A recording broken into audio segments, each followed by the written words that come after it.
Амралтын өдрийн өглөө эерэг өнгө хөтөлбөртэй хамт байгаа үзэгч та бүхэндээ маш их баярлалаа. Бид та бүхэндээ өглөө олон эерэг өнгийг, эерэг мэдээллийг хамгийн сайхан зүйлийг бас түгээж хүргэх энэ талаараас энэ талаарх мэдээллийг хүргэхийг хичээдэг байгаа. Одоо бид зочны ярилцлагын цагаа та бүхэндээ хүрэхэд бэлэн болсон байна. Манай өнөөдрийн зочноор Монголын дотоод аудит трейдинг институтын тэргүүн Бискан аудит компани захирал Отгон Баярх хүрэлцэн ирсэн байна. Энэ өглөөний мэнд. Өглөөний мэнд төргий. За өглөөг сайхан өгтөө та. Сайхан өгтлаа. Та сайхан өгтөө. Сайхан өгтлаа. За хоёулаа нэвтрүүлэг маань эерэг өнгө гэдэг нэртэй тэмчижээс би та ирсэн зочин болгон маань нэг эерэг мэдээтэй ирж одоо үзэгчтэй минь уулздаг юм байгаа. Энэ юу гэхээр таны одоо хоёулынгийнхны ярих сэдвээс гадна танд өнөөдөр өчигдөр ямар эерэг сайхан зүйл тохиолдвоо гэж асуумаар байна. За зөв ер нь бол энэ стресс, сөрөг зүйлээс нөгөө талд нь бол цагаан буюу эерэг зүйл байх ёстой. Тэгэхээр эерэг зүйлээр бас хөглж тэгээ энийг сонсон зүйлүүд өнөөдөр энэ амралтын өдөр баярлаг. Тэгээ аз жаргал амралтынхаа өдрийг аз жаргалаар дүргэгээ гэж ингэж өрсөн явдалд баярлаад бас эерэг зүйл ярихаар ирлээ. Тэгэлгүй яах вэ?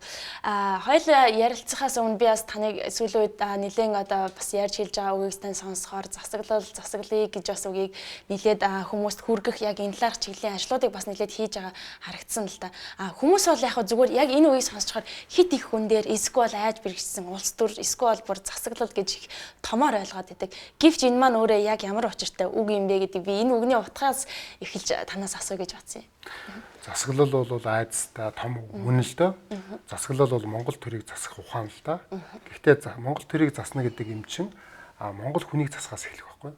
Монгол өрхийг засахаас эхэлнэ. Монгол байгууллагуудыг засахаас эхэлнэ. Тийм учраас мэдээж хүмүүс айгаад ойлгохгүй байгаа учраас их том ойлголт байна гэдэг утгаар нь тэгээд дээр нь улс төр гэдэг утгаар нь ойлгоод байна гэж ойлгоод би сүүлийн үед бол хувийн засаглал ямар байх вэ? Өрх гэрийн засаглал ямар байх ёстой? За сөөхийн засаглал ямар байх юм? Ерөнхий боловсролын сургуулийн засаглал ямар байвал эерэг болох юм? Цэцэрлэг яажлын засаглал ямар байх вэ? За мөн төсвийн байгууллагын засаглал ямар байх вэ? Төрийн эмчит компанийн засаглал ямар байх ёстой юм? Эндээс ямар эерэг үр дүнд хүрэх юм бэ гэдэг талаар төрөл бүрийн одоо соён гэгэрүүлэх ажлыг хийж байгаа. Тэр маань бас танд хүрч. Тэгээд бас танд хүрнэ гэдэг чинь өөр олон хүмүүс хүрч. Тэгээд үр дүнд хүрч байгаад бол би бас баяртай байх юм. Тэгэхээр ямар үр дүнд хүрч вэ гэж. Тэгээ би сарын өмнө бол засаглал маш муу байгаа. Засаглалын хямралтай байна Монгол улс. Тэгээд энэ одоо засаглалыг сайжруулахын тулд бол хүн болгон бодох ёстой гэж ингээд ярьж байсан бол одоо тодорхой үр дүн гарчаад байна. Тэгэхээр юу гэхээр би одоо нөгөө эмнэлгийн засаглалыг сайжруулах гэж яриад байгаа юм шүү дээ.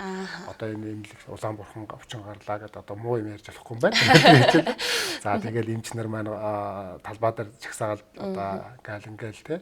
Тэгвэл энэний чинь яг энэ одоо болохгүй байгаа зүйлүүдийг тэр эмнэлэг өөрөө дотроо шийдэж байл гэж би яриад байгаа шүү дээ. Шийдэхийн тулд тэр эмнэлгийг нь удирдах зөвлөлтөй бай. Удирдах зөвлөлийн бүтцүүд нь яг төрөл бүрийн төлөөлөл бүхий хүмүүс бай. Эмнэлэг өөрийгөө засаглаж яэл гэж ярьж. Энэ бол засаглахын ухаан орчин үеийн дэлхийн бүх засаглахын ухаан байдаг бөгөөд бидний 13 дугаар зуунд дэлхийг хөгжүүлсэн Чингис хааны засаглахын ухаант гэсэн өөрөө энэ баггүй.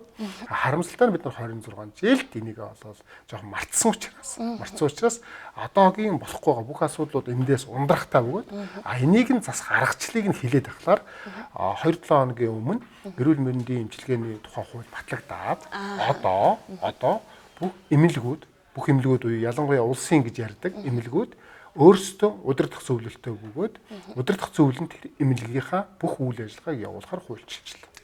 Энэ нь удирдах зөвлөлийн гишүүд нь тэр эмнэлгийнхаа төсвийг нь батлана. Удирдах зөвлөлийн гишүүд нь тэр эмнэлэгдээ ажиллаж байгаа сайн хүмүүсүүдэд авч үлдэн ажил цаад болдог муу хүмүүсүүдэд явуулах хэрэгтэй. Тэр эмнэлэг дээр байгаа бүхий л үйл ажиллагаа цалингийн нэмэх тийм ээ, нийгмийн хангамжийг сайжруулах, эмчилгээ сувилгаагийн сайжруулах, чанарыг нь ахиулах, одоо тэр очер дугаар гэж ярьдаг аа тэр бүх болохгүй зүйл, бүх эрсдэлтэй асуудлуудыг нь гагцгүй шийдэх бүрэн эрх нь тэр удирдах зөвлөлд нь олгох. Жохоор хуульчилчлаа. Өөрөөр хэлбэл миний яриад байгаа, бидний яриад байгаа ямиг төрийн хууль болгочлоо. Тэгэхээр энд өөрчлөлт гарч байна. Тэгэхээр энэ утгаараа эерэг зүйл гэж бодож байна. Зөв зүйлийг зөв нөхцөлд, зөв цагт, зөв өнгөөр яриад ахлаар энийг чинь сонсдог хүмүүс байна. Тэр хуулийн төслийг боловсруулдаг хүмүүс нь байна. Баталдаг хүмүүст нь бас энэ хүрчиж байна. Тэгээд энэ хоёрт нийлэнгүүд мэргэжлийн хүмүүсүүдийн саналтайгаа нийлээд хууль батлагдаж байна гэж ингэж үзэж байна. Нэг эерэг зүйл байна. Тэгэлгүй яхаа. Одоо ингээ хууль батлагдчихлаа. Тэгвэл мэдээж цаашид гарах үр дүн яалчгүй эерэг байх одоо учиртай. Таны зүгээс жишээлбэл хууль батлагдаад хэрэгжээ яваад эхлэхээр ямар эерэг зүйлүүд гарах бодиттой зүйлийг та төсөөлж нүдэндээ харж байгаа вэ? Эмнэлгийн даргыг сайд томилдог байсан л болж. Сайд томилдог байсан чинь нөгөө намаар томилдог байсан. Тэгвэл одоо намаар биш яг эрх ашигын чөчгөж байгаа удирдах зүйлийн гишүүд хараа тус гишүүд удирдах зүйлийн гишүүд өөрөө эмнэлгийнхаа даргаыг сонгоол ирнэ. Ард түмэн сонгох гэсэн үг байхгүй юу? Яг үзэж байгаа телевиз үзэж байгаа бүх хүмүүс сонголтод нь оролцож эхэлнэ гэсэн үг. Бүх эмнэлгийг зүгээр улсын 1-р эмнэлэг, 2-р эмнэлэг гэж харахгүй бөгөөд өөрөөр хэлбэл энэ дотор нөгөө сумын эмнэлэгчин хүртэл орчиж байгаа. Тэгээ бүх сумын эмнэлгүүд, бүх аймгийн эмнэлгүүд, бүх хотын эмнэлгүүд, бүх эмнэлгүүд энэ бүтц дээр ороод ирэхээр энэ эерэг зүйл. Нэг одоо нөгөө яриад байгаа бүх дунд сургууль, ерөнхий боловсролын сургуулиудыг удирдах зөвлөлтөй болгох хуулийг батлах хэрэгтэй. Энийг улсын хурлын гишүүд батлах. Энийг бид нар дахиад нөлөөллийн ажил хийх хэрэгтэй. Бүх ерөнхий цэцэрлэг яслыг удирдах зөвлөлийн гишүүдтэй болгох хэрэгтэй. Хараа тус гишүүд чинь энийг бас хийх хэрэгтэй. Бүх сөөхийг одоо сөөхөө удирдах зүйл байгаа. Гэхдээ сөөхөө удирдах сөөх маань асал сайн ажиллаж чадахгүйгаа сөөхийн одоо холбогдох хуулинд нь яг хүчтэй ажиллах тэр боломжоор нь хөрчлөх. Төсвийн байгууллагууд ард түмэндээ ажил идэвхтэй хөнгөн шуурхаа тэг авилгал авахгүй хүн сурталгүй үйлчлэгээ үзүүлэхгүй байгаа нь хүртэл өөрөө засаглалын муугийнх байхгүй. Тэгэхээр тэрийг нь үйлчлүүлдэг болохын тулд засаглалын тогтолцоогоор шийддэг ч гэсэн. Тэгээд төрийн эмчит компани засаглал гэж ярьдаг. Төрийн эмчит компани засаглалууд нөгөө дахиад нөгөө намын бүтцээр томилогддог. Намын бүтцээр томилогддог учраас зөвхөн намдаа үйлчлдэг байсан бол одоо ард түмэнд үйлчлдэг болохоор хуульчлал өчгөд эргээд ард түмний сайн засаглал бүрдэх гэдэг шүү дээ. Тэгээ энэ миний яриад байгаа зүйл бол хүн бүхэнд хамаатай. Монголыг яаж засаглах ухааныг ярьж байгаа юм шүү дээ. Тэгэд энэ засаглах ухаан бол юугаар очиж хэрэгжих юм бэ гэхээр хуулиар очиж хэрэгжих. Хуулийг хэн батлах юм бэ гэхээр улсын хурд гişүүд. Тэгэхээр улсын хурд гэдэг чинь юунаас бүрдэх юм бэ гэхээр намуудын төлөөллөөс нэр дэвшүүлээд улс сонгуул гэдэг. Тэгэхээр эргээд бид нарыг ярьснаас хойш намууд сая одоо мөрийн хөтөлбөрөө өглөө ш. Намууд мөрийн хөтөлбөртөө засаглал гэдэг асуудлыг оруулсан байна ш. Дахиад засаглал. Тэгэхээр мэдээж энэ засаглал гэдэг юмыг оруулчихж байгаагийн нөгөө талд нь аль засаглалыг нь оруулсан. Дээрээ эрх мэдлийн төвлөрөх засаглалыг оруулсан байна уу? Дунд шатандаа, анхан шатандаа засаглалын эрх мэдлийг хуваарлах асуудал нь оруулсан байна уу гэдг нь дахиад яригдах асуудал та. Гэхдээ л ямар ч бас мөрийн хөтөлбөрт нь засаглал гэдэг асуудал орчлоо. Тэгэхээр мөрийн хөтөлбөрөө одоо ингээд танилцуулаад эхлэх бах. Танилцуулаад эхлэхээр энийг хараад засаглал гэдэг үг өгүүлбэр орсон намыг одоо дэмжих сонгогчдын одоо давлгаа их ороод ирэхлээр эргээд тэр нам нь ялаад ирвэл тэр нам нь засгийн газрынхаа мөрийн хөтөлбөрт засаглал гэдэг хэсэг оруулж ирээд тэгээд нийтийн салбарыг засаглахын тулд засгийн газрын мөрийн хөтөлбөрт ороод тэн дээр яах вэ гэдэг бүтц байгуулагдаад тэгээ миний яриад байгаа бүх зүйлүүдийг засаглах хэрэгжүүлэх бүтц нь засгийн газрын түвшинд бий болоод тэгээ Монгол улсын нөгөө засаглалын хямралтай байгаа гэдэг энэ зүйл засагдаж цаазрах боломж бүрднэ. Энэ бол эерэг зүйл. Тэглгүй яг та бас их эргээр харж ах шиг байна тийм яриад.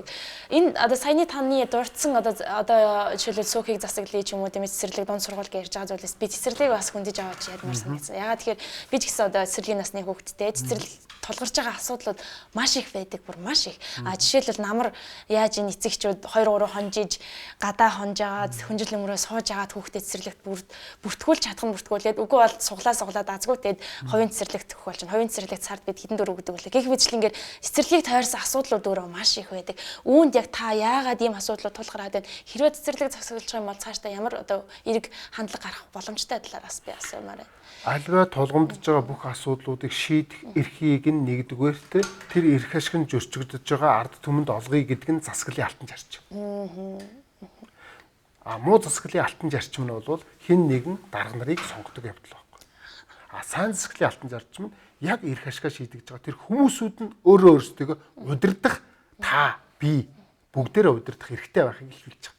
Тэгэхээр ингээд эхлэнгүүд олон асуудал дотор та цэцэрлэг яажлыг авч үзэж байгаа. Ягдгүйл танд эрх ашиг нь илүү энд хөндөгдөж байгаа байхгүй. Тэгэнгүүт тэр яг энэ шиг хүмүүс бүгдээрээ нийлж байгаад тэр цэцэрлэг яажлынхаа удирдах зөвлөлийг сонгох эрхийг нь хуульчлах тухайн асуудлыг би хөндөж гаргав. Ингэснээр тэр хуулиараа удирдах зөвлөлийг нь байгуул тэр 500 эцэг эхнэр цуглуулад тэр дотроосоо 9 буюу хэд ч байдیں۔ 11 ч байд юм уу удирдах зөвлөлийг байгуулад тэр удирдах зөвлөлийн гишүүд нь тэр цэцэрлэгийнхаа даргаыг сонгодог. Тэр зарчим шилжиж гисэн. Энэ ардчлал, энэ засаглал, энэ шууд оролцоо, энэ ухаалаг төр Энэ зөвлөлтөх зарчим, энэ ардын үг байхгүй. Энэ ил тод байдал, энэ шудраг байдал, энэ шилэн данс, энэ уян хатан байдал, энэ хариуцлагатай байдал. Нөгөө яриад байдаг бүх зарчим чинь засаглал байхгүй. Бүх зарчим чинь засаглал. Тэгэхээр энэ засаглах ухаан гэдэг чинь анхан шатны нэгждэр байгаа тэр бүтц рүү аваачиж өөртөө шийдгээл хийчихнэ. Гэхдээ энэ чинь цаана мэдээд цэцэрлэгийн хүрэлцэн хангамжийн асуудал байгаа. Хүрэлцэхгүй байгаа учраас тэнд асуудал үүсээд байгаа нь мөн л дөө. Тийм учраас нэг хүүхд харах үйлчлэгээний тухай хууль гэдээ баталсан шүү дээ. Тэр нь юу вэ гэхээр заавал цэцэрлэгийн одоо тусгай зөвшөөрлөлтөж гэдэг юм уу тийм ээ. Нэг тодорхой байгууламж дээр цэцэрлэг байгуулах биш. Тодорхой боломжтой гэр орон дээр хүн байвал тэгээ цуглуулад цэцэрлэгийн гэр хүүхд харах үйлчлэгээ хийгээд тэрний төлөө засгаас мөнгө өгдөг байя гэдэг нэг хувилбар чи явж байгаа бөгөөд энэ бүх зүйлүүдийг уялдуулах тэр санал санаачлах нь ард түмнээс гардаг бөгөөд тэрийг ард түмэн яг өөрийнхөө дээр байгаа бүтцээрээ шийдвэрлэх гэж оролдоод тэр бүтцүүд нь шийдчихгүй л тэр бүтцээ өөртөө сольж чаддаг тэр засаглалын бүтцийг л байгаад гарч байгаа. Харамсалтай нь тэр уян хатан байдаг бүтц нь Монголд 26 жил ердөөж бүрдээгүй байсан учраас монголчууд засаглах ухаанаа алдчихад байна. Одоо энийг сэргээх, соён гэгэрлэх, тэ тархинд нь үр суулгах тэр соён гэгэрлэх ажлыг манай байгууллага байнга яриад байгаа юм учиртай байхгүй. Хамгийн хүч эрх мэдэл чинь ард түмэнд өөрт чинь байдаг. Ард түмэнд ямар эрх байна гэхээр бол мэдээж сонгох эрх байна. Тэр сонгох эрх гэдэг чинь хэн нэгэн их хурлын гишүүд болон тэр өөрийгөө төлөөлөх хүмүүсүүдийг сонгохоос гадна та өөрөө оролцох эрхийг хэлдэг байхгүй. Өөрөө оролцооч гэдэг эрхийг нь 26 жилд хийж өгөөг болохоор нь одоо энэ зүйлүүдээр та нар төлхөө оролцжээ. Энэ зүйлүүдийг одоо ярьсан хүмүүсүүдээр санал бодлоо хуваалцжээ, ярилцжээ. Ямар аргачлал байдгийг маш сайн суралцаач мэдээлэл өгөө гэсэн юм санаас давхар явж байна. Төрийн байгууллагуудыг бас нийтийн өмч болгоё гэсэн зүйлийг бас сонссон. Энэ ямар учиртай юм бэ? Ингэснээр ямар үр дагавар гарах юм бэ гэдгийг бас асуухгүй өнгөрч болохгүй байх. Төрийн гэж ярьдэн шүү дээ. Төрийн өмчөд, төрийн байгууллага гээл төсвийн байгууллага. Тэгээ энэ үгнээс өмнө бид нар бол мордхын хазгаа буюу буруу хэлсэн байхгүй юу? Төрийн гэд ихлээр төрийн эзэн хий юм бэ гэхээр нөгөө дээрээ их мэдлээ зангиддаг их хурал тэгээд одоо дээд түвшин бол төрийн өндөр дээд албан тушаалтнууд нь ийм чимшиг болчдөг байхгүй юу? Тэгэхээр энээс болоод үгээ нийтийн өмч болох ёстой л гэж хэлж байгаа. Нийтийн өмч. Төрийн өмчийг нийтийн өмч. Нийтийн өмч гэдэг чинь яриад байгаа чи ард түмэнд нь тэр мэдлийг нь авч гэсэн. Тэр бүх одоо төрийн өмчт байгууллагуудыг удирдах зүйлийн бүтцэд нь ард түмэн өөрсдөө орж суух ёстой. Ард түмнийг зарим хүмүүс одоо ингээл ярихлаар тэр ард түмэн чинь харах уу байгаа штэ, боловсралгүй байгаа штэ, ядуу байгаа штэ.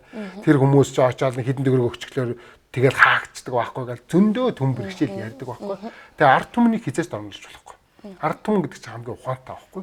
Тэгэхээр ард түмний боловсролын асуудал бол байгаа. Тэднийг бол мэдээж тэр төрийн эмчит компани засаглалын асуудлаар нь боловсруулах ёстой. Сургууль сурчлагыг нь хийх ёстой. Сурсан хүмүүсүүдээс нь шалгалт аваад гэрчилгээжүүлэх ёстой. Энэ асуудал хоёрдугаар ирэн бие асуудал байхгүй. Нэгдүгээр ирэн бие асуудал нь бол ард түмэнд нь өөрийг нь эрхийг нөх ёстой.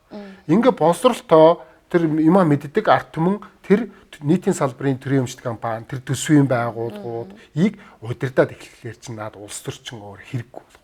Тэр намчрахал чинь хэрэггүй болох. Энэ талцал чинь байхгүй болох. Тэгээ юмыг томоор нь хараад шүү дээ. Би өөрөө засаглалын шинжээч хүн байхгүй. Эрсдлийн шинжээч, хяналтын системийн шинжээч хүн байхгүй. Энийг хувийн компаниудад буюу хувийн компани гэж ярив. Бүх компаниудын захирлуудад, дээд түвшний удирдлагуудад сургалтыг хийдэг. Тийм ээ, зөвлөгөөг нь өгдөг. Тэр бодлогын баримт бичгийг боловсруулж өгдөг. Тэгээд энэ чиглэлээр олон жил ажилласан. Одоо нийтийн салбарын засаглалыг сайжруулах чиглэлээр боловсруулыг олох хэмжээ чинь 5 тэрийн одоо энэ ярьж байгаа зүйл чинь бас боловсрол шүү дээ. Эерэг боловсрол. Мэдээлэл зөв өгч байгаа боловсрол. Тэгээ энэ нийтийн салбарын энэ засаглалыг сайжруулахгүй бол үнэхээр нийтийн салбар чинь маш өндөр эрсдэлтэй байна. Тэгэхээр маш өндөр эрсдэлтэй болохоор шийдвэрүүд нь дандаа буруу гаргаж байна. Мөн үү? Тэгээд одоо ингээд сөрөг юм ярьж болохгүй гэсэн тийм ээ. Яг гоо гэхдээ бодит байдлыг бас ярих нь зүйтэй. За одоо тэгэл энэ одоо нэг болохгүй байгаа нэг өрний асуудал, долларын хашийн асуудал, одоо энэ хувьцаа зараад байгаа асуудал, тэгээ одоо түн бүмэн асуудал бол ингээд. Засаглал хамгийн бүх ундраган засаглал гэдэг. Явж ингээд яриад болохгүй байгаа ингээд бүх юм ингээд явж байгаа засаглал гэдэг юм дээр очдог байхгүй. Тэгэхээр бид нар толгой буюу засаглалаа сайжруулах хэрэгтэй. Тэгжэр цаашдаа. Засаглал буюу энэ ерөнхий тэр байшингийн хундаам тэр байгаль бүтэц тогтолцооны засаглал сайжруулахаар дотроо байгаа бүх юм нь цэвэрждэг байхгүй. Засаглалаа сайжруулахгүй байгаа мөртөө бид нар ширээнийхээ тавилгын өөрчлөөд эсвэл хогоо шүүрдээл тийм ээ. Тэгээд цонхороо хогоо гаргаж шидэл байгаа шүү. Гэтэл энэ бол төр зүрийн цэвэрлэгээ байхгүй. Тэгэхээр төр зүрийн цэвэрлэгээ 26 жил хийсэн. Одоо их цэвэрлэгээ хийх хэрэгтэй. Капитал засвар хийх хэрэгтэй. Капитал засвар гэдэг нь бүрэн засаглал байхгүй. Бүрэн засаглалыг хийхэд тулд мэдээж намууд маань мөрийн хөтөлбөрт оруулчлаа.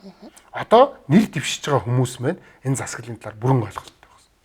Энэ миний яриад байгаа ямиг би биш бүх хүмүүс ярьдаг байх хэрэгтэй гэж би ярьж байна. Бүх хүмүүс ярьдаг байх хэрэгтэй. Бүх хүмүүсүүдийн амны ойлголт болсон цагт энэ ойлголт өөрөө хэрэгжих байхгүй. Хэрэгжих хэрэгтэй. Тийм учраас л би бас танаа нэвтрүүлгийг бас хэрэгжих бүх одоо нэр дэвшиж байгаа хүмүүсүүдээс тэгвэл тэр нэр дэвшиж байгаа хүмүүсүүдээс яриулахын тулд энийг сонсож бүх сонгогч нар ард түмэн нэр дэвшигчдээс та нар надад ямар эрх өгч байгаа гэдэг засаглалаа гэсэн. Үгээ хэлж чаддаг байх юм. Үгээ хэлдэг байх хэрэгтэй. Оролцдог байх хэрэгтэй. Хариуцлагатай байх хэрэгтэй. Хяналттай байх хэрэгтэй. Та шилэн байх хэрэгтэй. Уян байх, уян хатан байх хэрэгтэй. Шудраг байх хэрэгтэй. Бүх засаглалын зарчмуудыг нэгж чаддаг байх хэрэгтэй. Ард түмэн өөрөө тэр хүнээс та засаглалын ямар ойлголтыг бүрдүүлэх чинь. Та одоо ингээд сайхан хувцас өмсөөл, сайхан яриа хийгээл нүүр байгаагаал нөгөө хувцас өмсөөл гой гаргаад бидний өмнө гараад ярих гэж байна уу? Эсвэл биднэрт ард түмэнд ирэх өгч байна уу гэдгийг л одоо шалгадаг цаг байна. Саяхан би бас нэг эгчтэй ярилцсан юм л да. Тэр эгч ярихдаа би Лондонд 15 жил амьдраад ирлээ. 15 жилийн өмнө Улаанбаатар хотоос гараа явсан. Ирэхэд хот маань маш гоё өнгөлөг сайхан болжээ. Гэхдээ дотор нь сар байгаад Монгол дээрээ сар болж байгаа. Сар байсан чинь хэлбэр нь их өөрчлөгдсөн сайхан агуулган гэвч их сайн одоо өөрчлөгдөөгүй байна. Үүнийг өөрчлөхийг хүсэж байна гэд бас тэр их чих ярьжсэн л да. Эрдэмтэн хүн байсан. Та ер нь энэ талаар юу гэж боддог? Сая жишээлбэл бид нар тавилганыхаа өнгийг өөрчилж яах гэж гэлээ шүү дээ, тийм үү? Санал нэг байна шүү дээ. Ерөнхийдөө ямиг системээр нь агуулгаар нь мөн чанараар нь бүтэц тогтолцоогоор нь засаглаар нь тий үндсэн тэр процессор нь харж байгаа юм баггүй би харж байгаа. Тэгэл тэрийг л хэлж байгаа юм.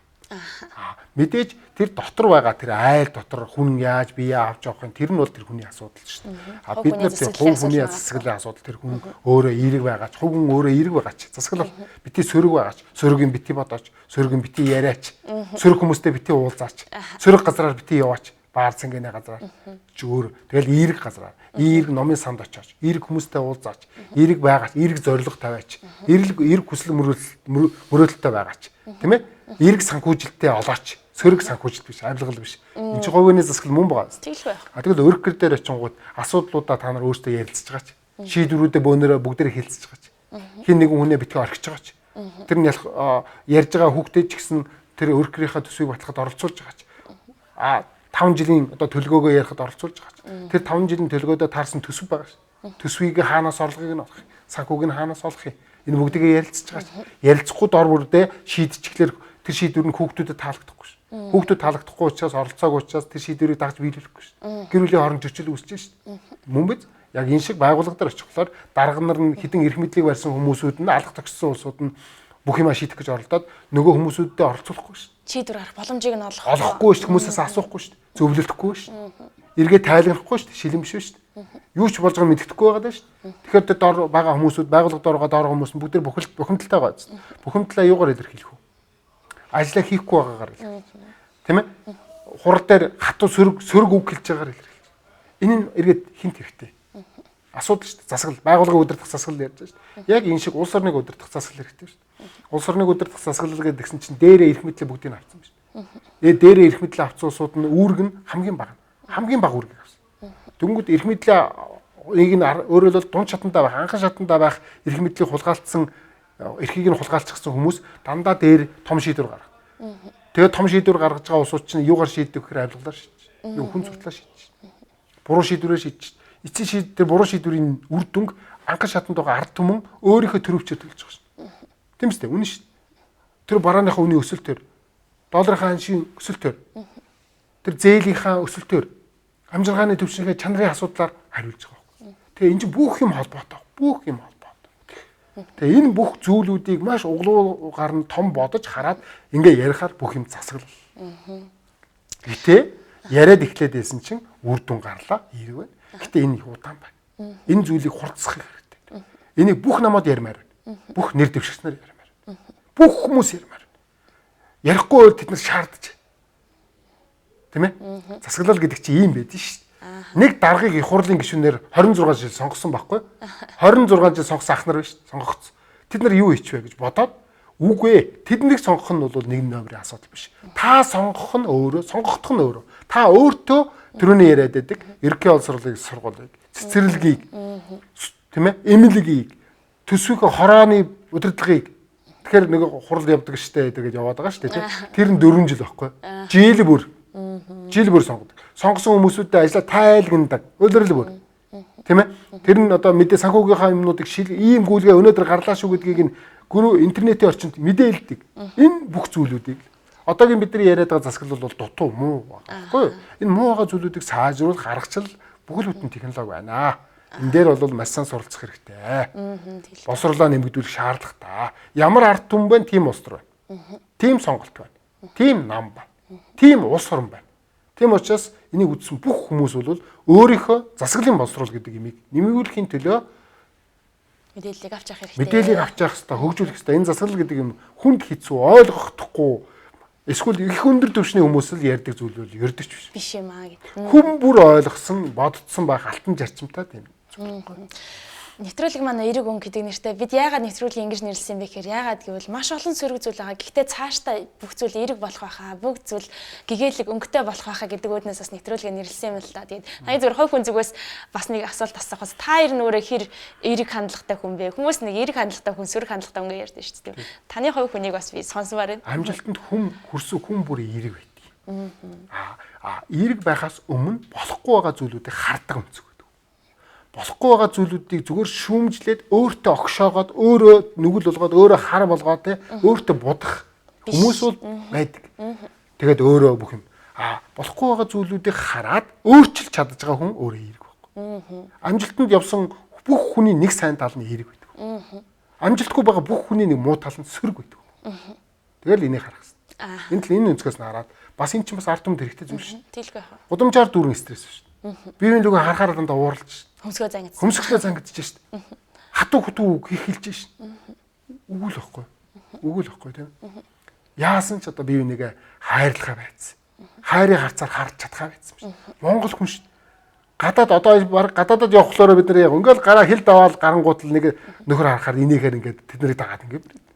Тэгээ харин Монголд очиод ингээд бие бинийгээ ингээд хараад инээвэл өвчтэй юм уу?